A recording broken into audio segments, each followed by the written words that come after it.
I'm Matt Asher, and you've found The Filter on YKYZ.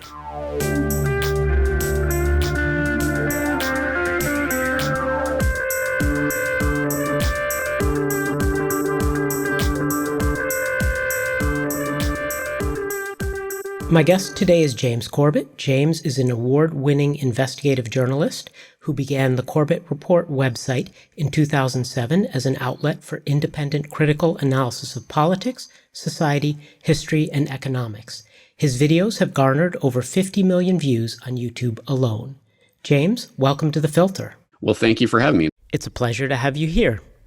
One of the principal themes of this podcast and of other projects I've worked on is that of the divergence between official truth and truth on the ground. In short, what's on the label is very often not what's in the box. To know what's in the box, you actually have to lift up the lid and examine the contents. As we record this, the pandemic lockdowns are beginning to be loosened in many countries or regions within countries, and as might be expected in a fog of war time when extreme measures are taken, there's been a particularly large disconnect between official statements and the underlying reality. Those statements could be related to data, to models of how the virus was expected to spread under certain conditions, or they could be disconnects between executive orders and how people actually behave. Often these disconnects can be unintentional or complex, but other times it seems pretty clear what's going on and why. You live in Japan, and I want to get into the response taken there. But first, tell me why you think the Japanese government was so slow to admit they even had a COVID problem. Well, actually, Japan is an interesting case in all of this because I think while almost every power structure in the world had an incentive to make this crisis seem as bad as possible in order to accrue as much power for the ruling oligarchs as possible, Japan actually had a reverse incentive because of the Tokyo 2020 Summer Olympic Games, which obviously were scheduled to take place just a couple months from now in Tokyo. Obviously not going ahead, although Japan did not want to admit that for a very long time because, as always, billions of dollars are invested in these games over the course of the better part of a decade, preparing for them and preparing facilities and basically preparing for the economic inflow that would come from holding such games, or at least that's the theory. So Japan actually tried for the better part of a month after all these other countries started locking down to continue pretending that the Summer Olympic Games were going to go ahead as planned with international visitors, etc. Obviously, those plans got derailed, but for the first month or so, while all the other nations were locking down, Japan was pretending it was all business as usual. And it's interesting to note that there has been some political scandal, at least a little bit of that generated here in Japan domestically, because people were pointing and saying, look, the Abe government wasn't taking this seriously and they weren't testing people. They were under-testing for COVID-19 and all of this because they didn't want to disrupt the Olympic Games, which would indicate, you would think, if this was a real pandemic that posed a real threat to public health, and the government was downplaying it for these political reasons, you would expect there would be this tidal wave of deaths, that Japan would be this prime example of this is what happens when you don't lock down properly.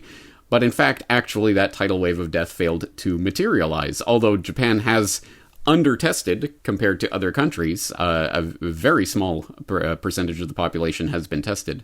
Even at this point, even after the Olympic Games were canceled and the Japanese government had to admit that there was some sort of problem that they were going to have to test for, even after all of that, there still has not been an overwhelming of the public health system here, the hospitals, excess amount of deaths. So whatever happened, Japan has completely avoided it. But it is interesting to see that. And it's also interesting for me personally, having the perspective that I have, living here in Japan, where we were not being told to panic. We were not being told to even really think too much about this pandemic as it was developing because, again, the incentives were buttered on the other side of the bread for the Japanese government than for, say, in America or Canada or much of the rest of the world. And so I got to see the propaganda that was being placed in front of the American public, the Canadian public, the European public, from a distance, and seeing the disconnect between the official government messages. And that is a good way of realizing, sort of taking yourself out of the direct placement of that propaganda and seeing it from that third-person perspective where, oh, okay, this government is saying this government is saying that. Well, they can't both be correct. Something's going on here. It's like they're trying to manipulate this reality. So it was an interesting position to be in for me personally. Yeah, I would imagine the propaganda here was very strong, and it was almost like a switch was turned, and all of the sudden, every radio station, every TV station, posters up everywhere with a unified message about staying home and saving lives, to go along with the legal regime of the lockdowns themselves and the shutting down of businesses. There in Japan, I imagine when, once they finally admitted that this was what was going on, there had to have been pressures to lock down the country nonetheless. Internationally, yes, there has been a large cry over the seeming lack of response from Japan. As I say, they have undertested compared to pretty much every other country.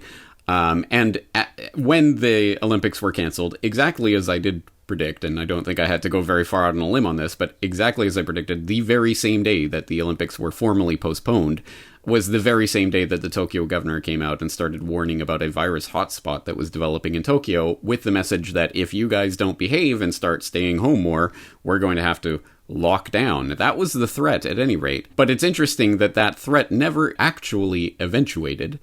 A week or so after that, they did declare a state of emergency in Tokyo and Osaka and 5 other prefectures here in Japan where there were these virus hotspots developing. And then a week or so after that, they did declare a national state of emergency. But it is interesting to note, and I did note this in a recent video that I did, that in fact actually gives almost no real power to the government to do anything special. There was no lockdown that was legally enforceable here, and that is something that the Japanese media and the government and everyone has been at pains to stress, that the Japanese constitution essentially ties the Japanese government's hands in this case. They can't lock down their citizens because of the post-war constitution, obviously drafted up during the American administration, post-war, after Second World War, signed in 1947. It enshrines a lot of rights and individual freedoms to the Japanese public. The line that is given, at any rate, is that this, of course, was done because the Americans and the rest of the world were concerned about the aggressive military imperialistic nature of old Imperial Japan and the aggression that they had waged around the world for the first half of the 20th century. So they had to tie the Japanese government's hands and make sure that they couldn't be an authoritarian government. And one of the ways that they did this was supposedly to create the types of clauses in the Constitution that would prevent the very type of lockdown scenario that the rest of the world is implementing right now. And the Japanese government, for its part, during this crisis, has gone along with that and said, we can't legally enforce any sort of lockdown here. There was requests for people to stay home. There was requests for businesses to shut down, but they were not legally enforceable. And in fact, there was something of a minor scandal with regards to some pachinko parlors here in Tokyo. For people who don't know, pachinko is just, a type of gambling, almost like a VLT or that kind of thing, but not exactly. I don't know how to explain it, but at any rate, it's a gambling type of thing. Lots of metal balls bouncing around and metal balls bouncing lots of around, sounds. Yes. Exactly. And I've been in a pachinko parlor exactly once in my entire time in Japan, and it was for 10 seconds, and even that was too much. It is an insult of sound and sight and just horrible. But at any rate, some people enjoy it. Pachinko parlors, I think, quite obviously associated with Japanese organized crime, one way or another. Being gambling institutions, gambling establishments.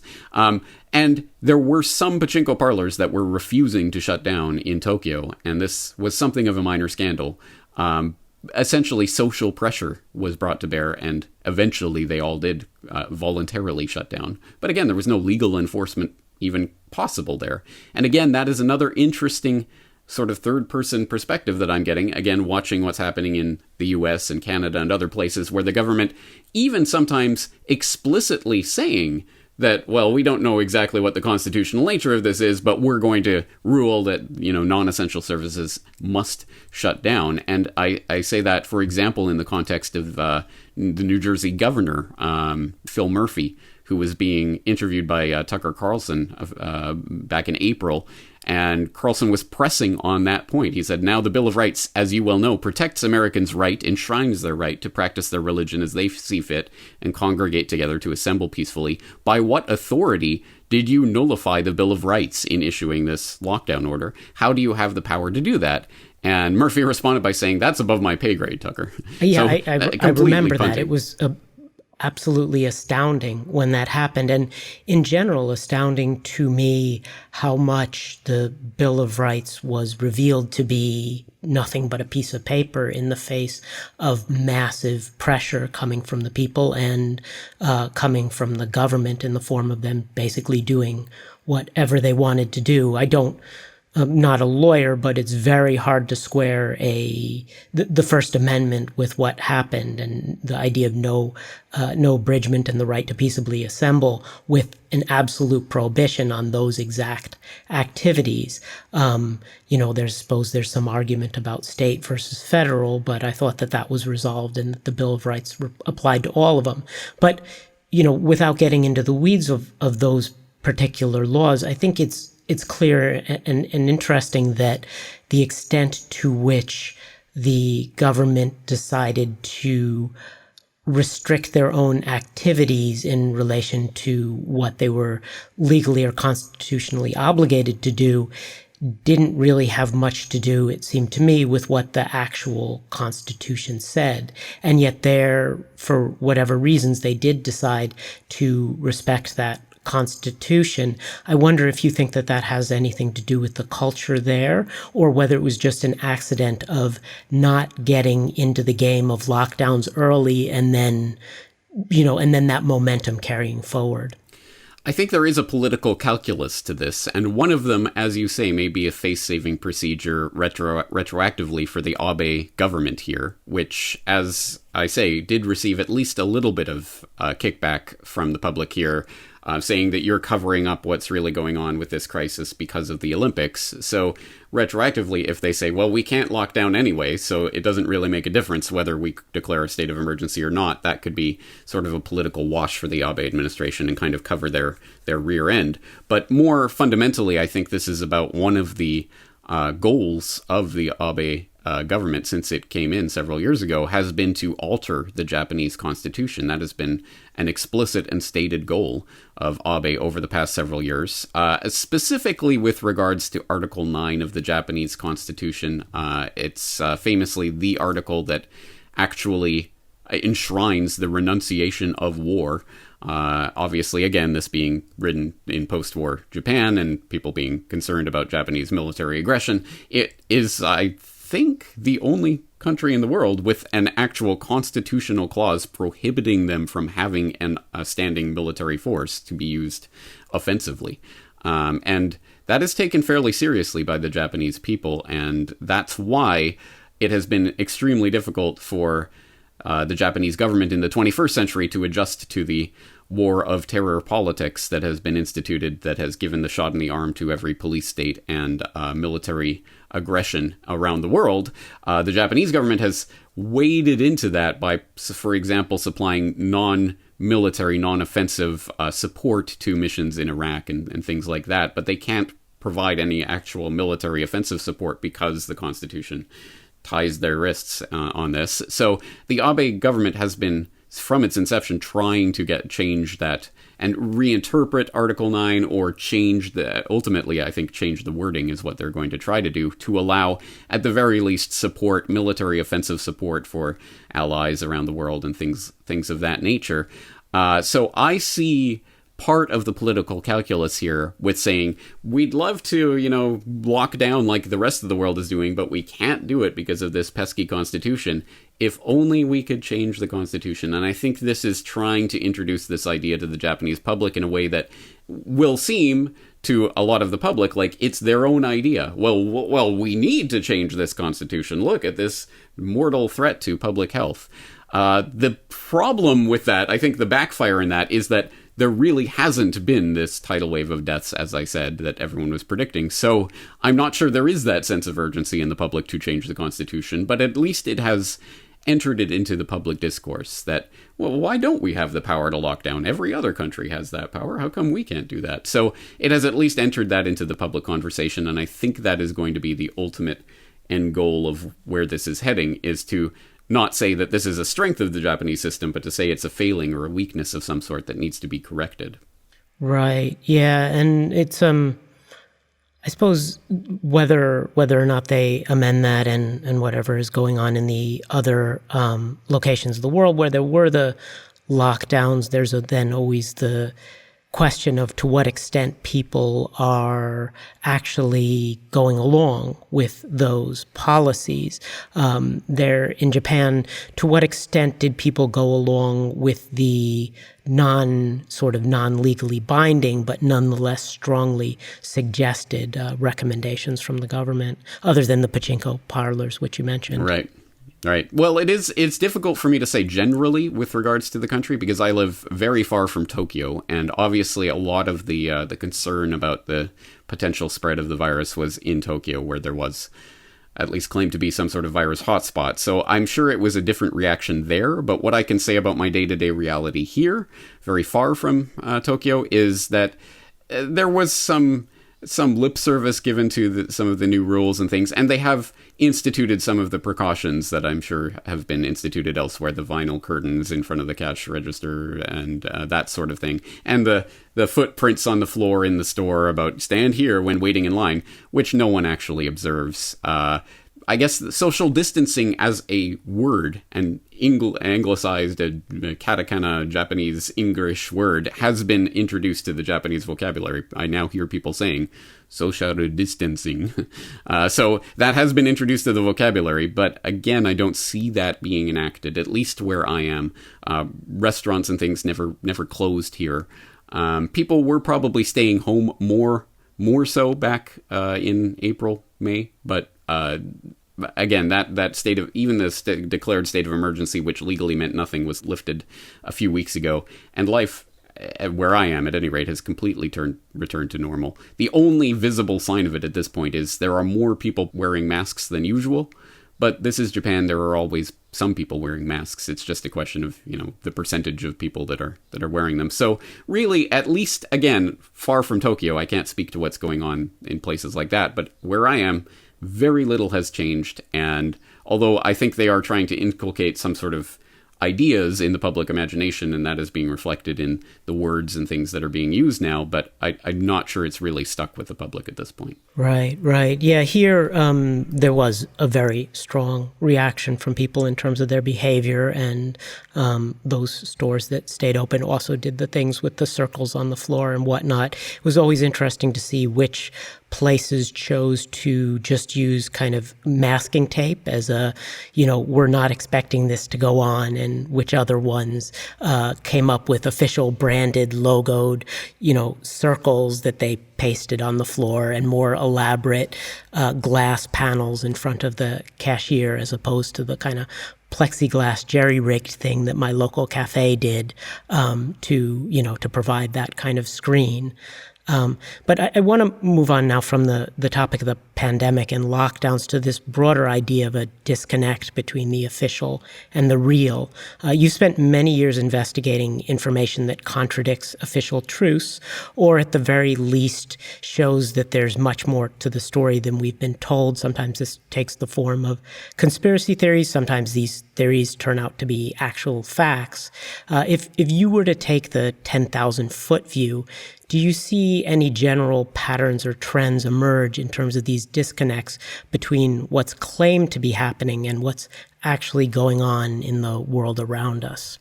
Well, let's stick to that question of the constitutionality or lack thereof of various actions, because I think that's one good way to get a handle on that disconnect that you're talking about. And in fact, there's an interesting example from Canada specifically that I did cover at the time that took place at the Toronto G20 about a decade ago, where we saw an incredible abrogation of basic constitutionally enshrined Canadian Charter of Rights and Freedoms, the supposed rights given to citizens that were completely abrogated in the duration, at least during that G20 conference that was held in Toronto in June 2010. And, for example, filmmaker Dan Dix did an excellent overview of this in a documentary that he did, Into the Fire, where he documented a lot of these abuses. But there's some famous confrontations that came out of that. For example, there was an activist by the name of Paul Figueres who was attempting to enter, or I don't think he was even entering, but going near the area where that was being cordoned off as part of this G20 conference. And at the time, they were saying that anyone approaching within 5 meters of the ultimate perimeter of this conference would be subjected to searches and blah, blah, blah. The implication being if you were outside of that 5 meter radius, then you would be fine. That was not the case, evidently. And there is video of a confrontation that Paul Figueres, one of the protesters who was just in the area of this perimeter, with a member of the York Regional Police, Sergeant Marc Charlebois. And in this confrontation, they were Paul Figueres had a backpack on that the police in the area wanted to search. And he said, "No, I'm not going to let you search that. This is part of the Canadian Charter of Rights and Freedoms. You do not have the right to search this." And he said, "Yes, we do." He said, "But this is Canada. We have these rights." And Sergeant Charlebois actually says, "This ain't Canada right now. There is no civil rights here in this area," which is a remarkable statement when you think about it, and it's on video. You can see this entire exchange. Quite remarkable, and that was the rule of the day, at least there in downtown Toronto, that these protesters were being told, "No, we are going to search your bag, or you are going to head back that way. You cannot come in this area," which again was not within that 5 meter perimeter that had been announced. So it took 5 years until finally an appeal court finally admitted that his Paul Figueres' rights had been violated. But what does that really mean? Ultimately, 5 years later, he is vindicated. But on that day, in that space, that police officer, that law enforcement official, was able to declare, "This isn't Canada, and you do not have rights." And he was the guy with the gun in that situation, and with all the police backup. So he won. His argument won. And Paul Figueres' rights were denied on that day, as well as many, many others. And as I say, if you watch Into the Fire, you'll see many examples of that. But that speaks to, I think, the way that you started this conversation, referring to these constitutions as just pieces of paper, raising the specter of Bush Jr., who, of course, did famously declare that the Constitution is just a goddamn piece of paper. Stop shoving it in my face. Well, you know what? He's not wrong. It is just a piece of paper. These are just pieces of paper that are used as essentially instruments to be wielded as necessary for political purposes and completely discarded or disregarded when it is not in the interests of the power structure to abide by it. And the instances like that at the Toronto G20 put that in crystal clear perspective, where the police officer can just declare, "No, this isn't Canada and you don't have rights." Oh, okay. Well, I guess so. I guess maybe 5 years from now, maybe some appeals court will rule in my favor, but that doesn't change the on-the-ground lived reality here. And I think that sort of incident speaks to what we're really dealing with here, which is the fiction of government, the fictions by which government presumes to rule over people by some sort of piece of paper that gives some sort of authority to certain people to do certain things, but we'll just disregard it when it's necessary, or "That's above my pay grade. Don't ask me where this right that I have to shut down non-essential services come from. That's above my pay grade." And maybe 5 years from now, maybe there'll be some court ruling that was against your rights, but what does that matter to you now when you're losing your business as it's happening? So that, I think, speaks to this fundamental disconnect that exists between the power structure and the myths about the power structure and the myths about government there to protect you and to be your friend, and all of this that we're given to basically placate the public. Because ultimately, I think the political structure that exists is just a type of a way of putting a bottle or containing the natural human urge to revolt against power structures and oppressive power institutions, the establishment generally, whatever form that takes in any given generation. There's always been that tension, usually in past the distant past, that has been quelled by literal just brute force of, I am the king with the lords and his vassals, and you will abide by us or you will be put down. But in our enlightened modern age, we like to think, oh no, it's the consent of the will of the people to be governed by this power that's temporarily in charge, but we can throw them out at any given election, and they abide by these rules that are enshrined in this piece of paper, which isn't worth the paper that it's written on, ultimately.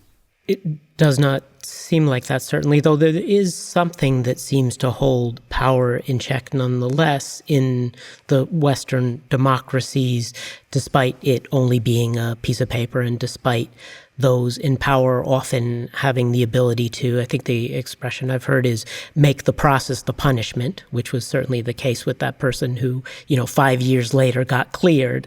That the process was the punishment there.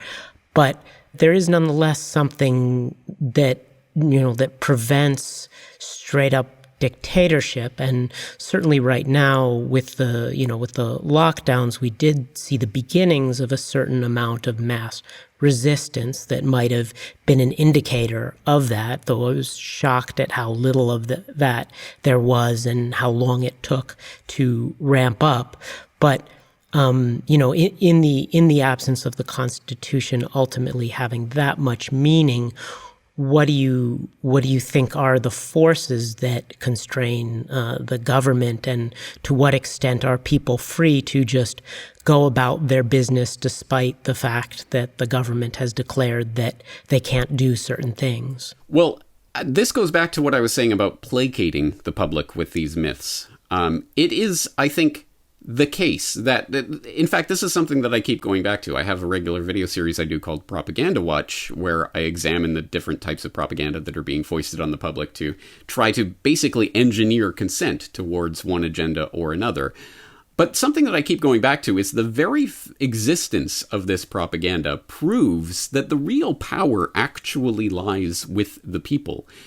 You would not be propagandized to. The establishment, the forces that are in charge of this process would not be so interested in investing time and money and effort and energy into propagandizing the public, into making them believe this or that narrative, if what you believed was not important.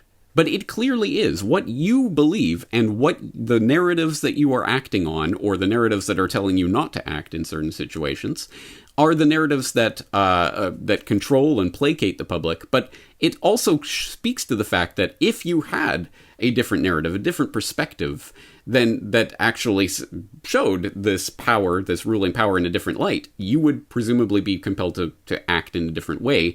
And if enough people were also seeing that from the same perspective, there's nothing that a power structure can do against a million people rising up. There's something they can do when it's one at a time or a few people here and there, and they can be marginalized and dismissed. But when millions of people are motivated, they will be able to overthrow any oppressive power structure that could be thought of, at least in our current time, although technologies are coming along that I'm sure could automate a lot of the process of controlling the public, and that's something that does concern me. But at least for the time being, no, the general will of the population is still, I think, the ultimate check. It's not about constitutional checks or Supreme Court or things like that, vagaries that, yes, sometimes, again, I think to the extent that those things do function, like the people imagine the myth of government tells them it functions, it is only to keep people invested in that system for the precise reason that I state, that if people stop believing in the system as it's been presented to them, they will revolt against it, and there's nothing that the power structure can do to really control or contain a widespread revolt.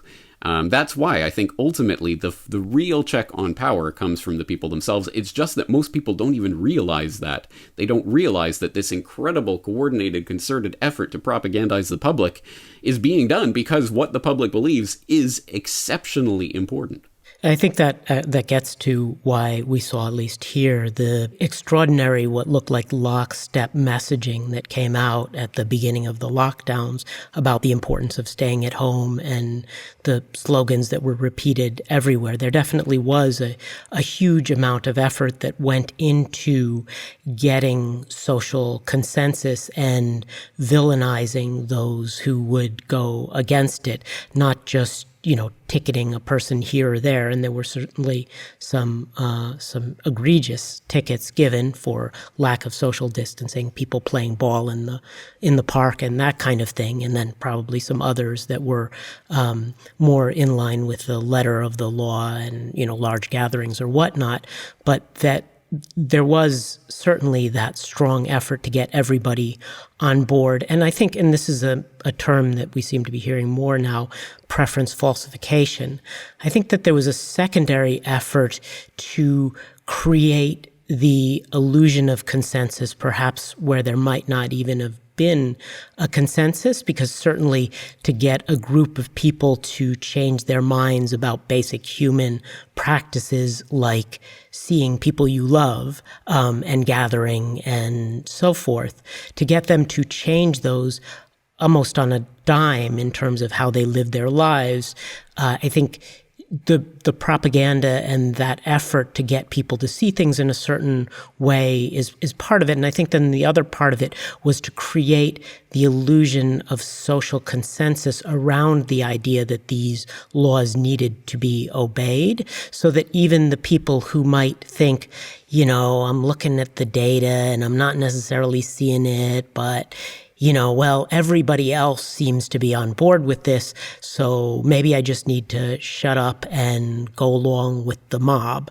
because there does seem to be this, this unanimity of opinion about the proper way to proceed.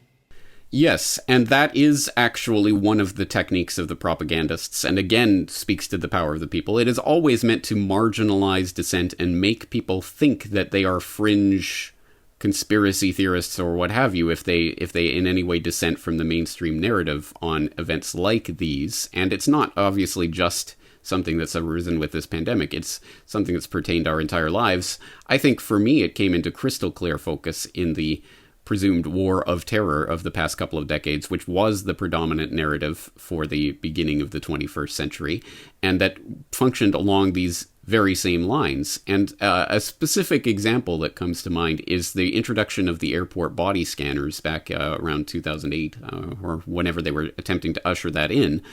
I do recall, for example, the types of news reports that station after station broadcast, where they were doing the man on the street interviews at the airports just after this had been instituted, showing person A, person B, person C, just doing the little sound bites of, well, it's a bit of a hassle, but it's to get the terrorists, so, I'm for it. Or, oh, well, I don't like the inconvenience, but whatever we have to do for security, I'll put up with it. And this was the general tenor of the interviews. And I remember seeing I can't remember which, there was an independent media outlet that was covering the same issue at the same time, and they had been at the same airport as one of these local news camera crews, that they said, we're interviewing person after person after person, 50 people, 100 people, whatever it was, every single person saying, this is outrageous, this is stupid, this is security theater, I don't want to put up with this. But guess which three ones they choose? They chose the three that are, oh, well, it may be inconvenient, but we'll put up with it. So engineering consent by presenting in fact, what was the minority view as the majority view. And so the person watching the news goes, oh, well, everyone else thinks it's okay. Well, I guess maybe I should think it's okay. And in fact, that was even magnified a couple of years later. There was, I think it was 2010, there was a opt-out day planned for Thanksgiving in the United States, where there was going to be a mass movement against these invasive airport body scanners. Everyone was going to opt out. It was going to create huge delays and problems for the TSA during the peak travel time, which would prove a point and make quite a demonstration. So what did they do? They did not give the public a chance to demonstrate and show this dissent. Instead, they turned the scanners off and waved people through that day. that day, they all turned off and they all just waved everyone through. No one got a chance to make a demonstration. And again, that shows that the public has the real power here, that when people on a mass scale revolt or dissent or do not comply, they can make a difference, which is why they don't even want to allow you the chance to show or demonstrate noncompliance, because that is really the point at which you can demonstrate the emperor is not wearing any clothes. I remember that. I thought that was, well, devious and clever at the same time to do that, to just, walk out of the way and let that happen for that one day. I think what you mentioned about the independent media doing their man on the street versus the corporate press, as some call it, or the establishment media, and their approach to that is interesting and leads me to what I wanted to talk about in terms of what's happened now on the internet with the explosion of independent voices, and what is something that I've given a lot of thought to and been a part of in some way is that we saw really a great opening of access to information, so that the ability to create a fictional universe in which everybody was okay with going through the body scanners existed. That window closed. But then after it closed and after more and more people were able to get their information out there and share it, we've now seen moves on the part of the larger social media networks. There's really only a few dominant platforms out there to begin to tighten the reins on particular kinds of speech that fall outside of mainstream narratives. And I know that as someone who publishes things that are not necessarily in that, establishment orbit or within the Overton window, as it may be at any particular moment, I'd imagine you've seen the kind of the closing or the deplatforming or demonetizing, and how has that affected what you do, and what is your take on that movement? Well, actually, just on that note of the being outside the Overton window, it's interesting because, again, I've been doing this for 13 years now. It's interesting to note that some of the things that were very far outside of that Overton window when I first started talking about them are now very much within it. And in fact, that's another propagandistic technique that I almost marvel at. You're right. Sometimes it's so devious that it's almost genius, that you can take something that was once literally laughingstock, verboten conspiracy theory nonsense. You think the government is listening in on your phone calls? Oh, that's crazy. That was... it might be difficult for some people in the audience to even remember that mindset, but that mindset very much pertained when I first started doing the Corbett Report, and I was talking about certain things like Stellar Wind and these other NSA programs that were being revealed by whistleblowers long before Snowden came on the scene. But that was crazy talk. I mean, even though it was documented and I could point to this and this and this and this and this, and these documented things that were coming out, it's crazy talk. You think the government's listening on, but then Snowden appears and the narrative shifts, and suddenly it's like, of course they're listening. They're trying to protect us from the terrorists. It is incredible, and especially in the last 3 years here, sorry to interrupt, but like how many times we've gone from something that was labeled a crazy without evidence conspiracy theory to, oh yeah, well, we had to, or, oh yeah, deal with it. Yeah. And I've seen this happen so many times that I recognize this as actually a propagandistic technique. The point is to deny until it is absolutely and completely undeniable, the self-evident reality for everyone, at which point the narrative changes from that could never happen to, of course that's happening. And that's happened on so many different things, like the NSA thing.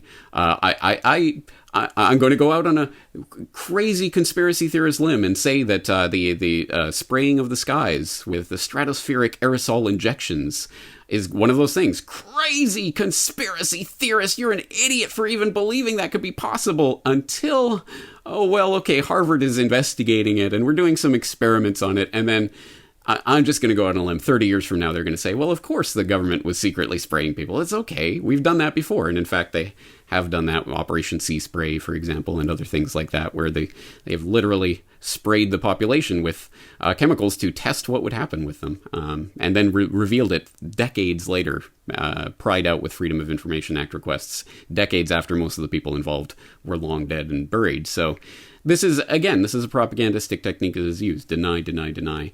Oh, of course it's happening. I'm sorry, I think I deflected from your original question. I forget what... I got you off track. I was asking, actually, this is kind of gets it back to it. In the meantime, before it is admitted that this is the reality of what's happening, there are movements to push those ideas to the margin and deplatform, demonetize people who are peddling these kinds of conspiracy theories. Right. Which goes back to the other technique we were talking about, trying to marginalize dissent, make it seem like you're fringe if you have any questions. If you believe something that's not in the mainstream, you must be crazy. And one way that they do that in the modern age is deplatforming, shadow banning, view count throttling, all of these techniques that are now admittedly being used. They're coming out and admitting it now. It has been used for a while, but now they're finally coming out and saying, yes, we are trying to limit the spread of these dangerous ideas, i.e. anything that we don't like, or at least that we're being told not to like. So that is something that I've definitely seen as a shift. Again, I think these types of techniques have been used for a while, but they are coming out in the open and ultimately stating this now. For example, YouTube now outright saying even videos that aren't in any way violating our terms of content will be restricted, or we will stop recommending them because we don't like what they're saying, essentially. These types of things. Now, again, it is interesting to have watched the shift since I started doing this in 2007, where it was still at that time, oh, you got that information from the internet? It was still a joke that actual information could exist on the internet. But that conversation has changed over the past decade. And in a way, I feel almost sad that it has changed, because it was great, actually, to exist in that universe where I was reaching hundreds of thousands, if not millions of people with my productions, at a time when the mainstream was completely discounting what was happening on the internet. YouTube and places like that were not looked at seriously at all by anyone in the establishment circle and inside the Beltway and what have you. But I know I was reaching a lot of people, including, of course, a lot of young people who do primarily get their information online. And that reality, that shift from the old print and broadcast culture to the online culture was denied for a very long time by a lot of the mainstream dinosaurs whose salary depends on them denying that reality. Unfortunately, now, in the past few years, that has dramatically shifted. And obviously, the establishment press is seeing what is happening online as a fundamental threat to their existence. So they're bringing the old corporate powers to bear to basically find new ways of enacting the same type of, if not monopoly, at least near monopoly of information that they enjoyed back in the old 20th century mass broadcast era. How do you see that playing out? What chances do you think there are for decentralized sources of information, or continuing to get messages out there that are not in line with mainstream thought, either on existing platforms by forcing their hands in some way, or somehow getting enough critical mass for alternative platforms? Right. Well, in fact, we don't have to speculate about it. It's not something we have to guess. Is there a possibility for this type of decentralization? No, these technologies are already here. It is already possible, and it's already happening. There are a number of platforms that are coming up that are taking advantage of various types of decentralized technologies that are uncensorable. I mean, I suppose that's a contentious phrase, because anything ultimately is censorable if you just bomb every server in existence. I guess you can take down that information from the internet, but it would involve bombing every server in existence and every node on every network of every decentralized platform like IPFS and BitTorrent and what have you. There are a lot of different technological solutions to the problems of the centralization of information that we're seeing in these controlled platforms. But the real problem is, if not the network effect itself, at least the perception of the network effect. I don't want to go to minds.com. Everybody's on Facebook, or whatever the argument may be that anyone who's in this space has probably heard a million times, myself no exception to that rule. And that can be a problem, because here's where my hope comes in. And it is based on hope because it has not eventuated yet. But I think that the real flowering of the World Wide Web took off and became what it was. It forced itself to be a mainstream because it was inherently useful, and it was inherently liberating from an age where everything that you saw and heard and read was going to be from a handful of corporate media institutions into suddenly everybody has a page, everybody's doing this GeoCities or whatever it was back in the day in the Wild West of the internet. Everyone was putting out their own material, and that was fun. That was cool. That was amazing. That was something new. That was interesting. That was not homogenized corporate bland information gruel, which was the sustenance that we had all had in our childhood in one form or another. Well, in the similar sense, I think as the internet starts to be or at least the internet as we know it, the social media platforms of Twitter, Facebook, Instagram, Snapchat, whatever, as that starts to corporatize and homogenize and become that same type of gruel that we were eating in the late 20th century, well, I think people are going to start to see, oh, there's something cool happening over here. This is where the cool people are going. It's going into this decentralized network, or over here where you can actually say whatever you want. You can have your own space. You can play. You can have freedom again. And I think people will naturally gravitate towards that, which is why I think my deepest concern about where this is heading and how it can be headed off, like the TSA opt-out day and just letting people pass through so they don't get a chance to demonstrate it. I think the types of movement that's being popularized right now to, well, we have to make the Twitter and Facebook, we have to make them utilities so that they can be regulated, so that I'm not even sure exactly what the ultimate plan is going to be, because of course the devil is in the details, but something along the lines of, I guess Twitter and Facebook and places like this, they'll have to give you an account. And they'll have to play by whatever arbitrary rules they set. And therefore, you can participate in public speech because you have a Facebook account. And you're guaranteed that Facebook account. We can enshrine that in the Bill of Rights or the Charter of Rights and Freedoms or what have you.